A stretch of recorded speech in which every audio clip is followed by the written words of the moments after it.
Diya ngayang kapanaminan na traffic enforcer sa Lapu-Lapu City nakuha og video sa usa ka netizen nga pabiling kalmado bisan mihana nagsumbag kaniya ang gisita niya nga motorista.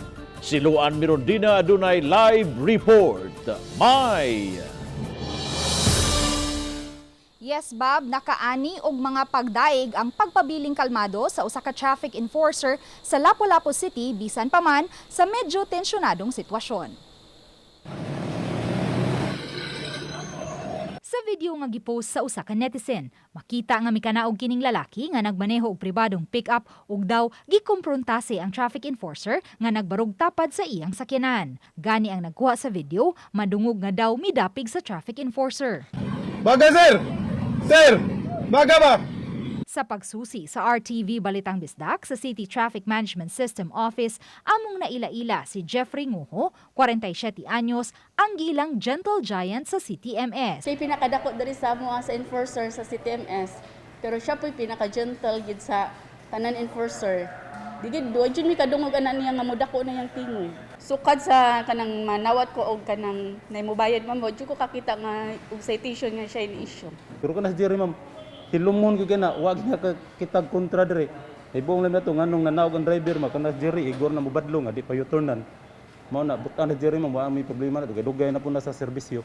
Matud ni Jeffrey, nahitabo ang insidente niadtong Miyerkules sa alas 5:30 sa hapon sa may barangay Pusok. Gusto ko siyang mo liko. Nya busy man anang orasa maglisod og paliko bagi mo samot ang traffic. Moto ako sang gisinya sa padetso. Pag able niya sa window, isog na kay siya. Moto nagsigi ko sinya sir niya. Dagan na kay sa storyan sa ambogero kay ka. Nga na ba? Wala ko mutubag. Ang dapit nahimutang ilawom sa Marcelo Fernan Bridge nga sagad taas ang build-up sa mga sakyanan. Kung dili pa rush hour, mamahimo pang mo U-turn nihang dapita sama ni ana. Apan kung peak hours na, aduna nay magman nga traffic enforcer dinhang dapita aron masiguro nga walay mga motorista nga mahinayak sa pag-U-turn nga delikado kayong masungag sa ubang mga sakyanan. Wa na makuha ni Jeffrey ang lisensya sa nagmaneho sa sakyanan ug nalimtan usab niya pagkuha ang plate number. Gisubay usab kini sa taga CTMS sa ilang CCTV apan di maklaro. Nagtrabaho si Jeffrey isip traffic enforcer sulod na sa siyam ka tuig ug makadaghang higayon na siyang nakasugat og mga motorista nga init ang ulo apan pabilin siyang kalmado. Dili man na ba ato pangita trabaho man. Ang control lang sa gid kung madag control. Kay wa man ko'y kalagot niya. Murag na siguro si problema ba nga nasuko pag wagi pa U-turn.